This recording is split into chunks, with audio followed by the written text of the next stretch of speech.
lovelies. I really hope you're all really well. Sorry, I have a bit of a sore throat, but I really hope you're all really well, and welcome to today's video.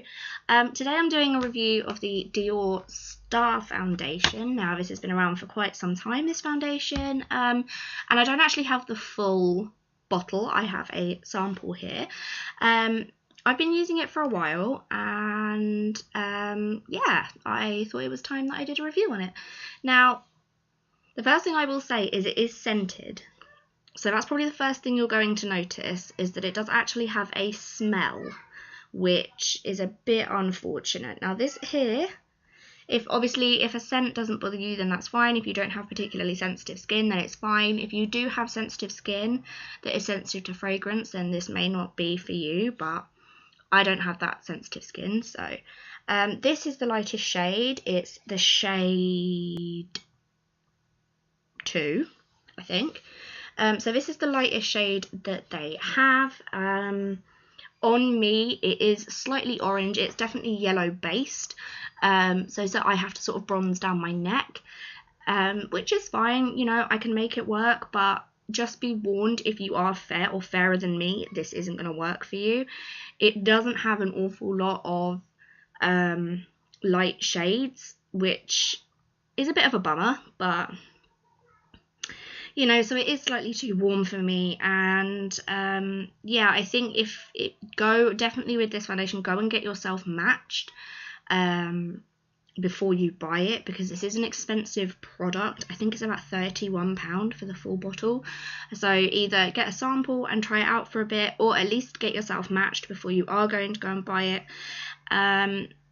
It's definitely for darker skinned girls, or with more orangey based skin girls. It does have some really good coverage, and it blends absolutely beautifully. It doesn't cling to any, like, your peach fuzz. However, it does crease. If, like me, you have quite an expressive forehead, it will sit in the lines in your forehead. If you have laughter lines around here, they will sit in there. If you have any kind of wrinkle, it will sit. So just keep that in mind before you go out to buy it. If you are maybe a slightly mature woman, this probably isn't a foundation for you. Or if, like me, you have quite an expressive face, this again probably isn't the foundation for you, because it will sink into those lines. It will sink in this bit around your nose as well. Other products apply really beautifully on top of it. Powders apply really lovely on top of it. Concealer applies really lovely on top of it. So that's always a bonus. It does, however, cling to some dry patches. So if you do have slightly dry skin, then that's obviously something to consider. Also, if you use a bit too much product, it will cake, and if you set it with a bit too much powder, again, it will cake. It's a nice foundation, but I wouldn't say it's a perfect, brilliant foundation. It definitely has some downsides as well as some upsides. You know, yes, it does have good coverage. Yes, it does have the name attached, and yes, it does blend very nicely. However, for me, I definitely probably wouldn't buy this. You know, it doesn't have enough light shades. It is slightly too warm for me. It is very expensive. It does crease and cake on me at times, and it does cling to some dry patches that I have. It exacerbates blemishes if you haven't concealed them. So for me, it has far more cons than it does pros, so I wouldn't go out and buy this.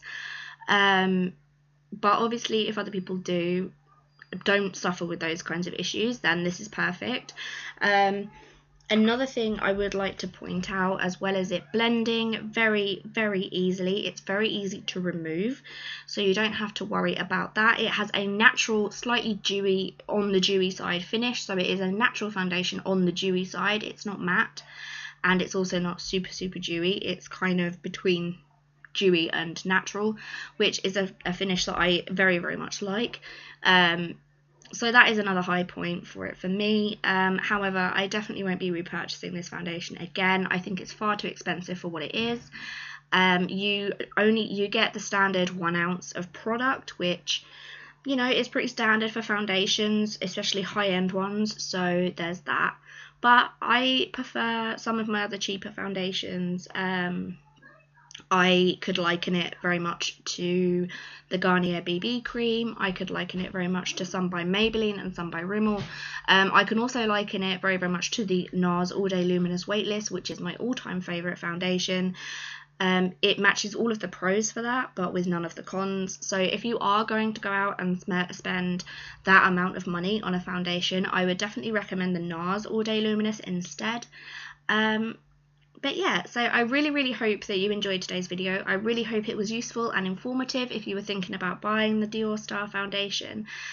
Please let me know down below what your favourite foundation is, because I'd really, really like to know, and if you have any more recommendations for foundations to try out. And yeah, I will see you in Tuesday's video. As usual, all products that are on my face and where you can buy this one will be left down below. Also, everywhere else to find me, my other social medias, I'm on Twitter, Snapchat, Instagram and WordPress, so if you do want to find me anywhere else, then I will leave those down below as well. And yeah, thank you very much for watching again, and we are now on the countdown to Vidmas. From the 1st of December I will be uploading a video every single day. So I really hope that you enjoy watching. Please press the thumbs up button and please press the big red subscribe button. It will help me out so much. I love you all. Bye bye.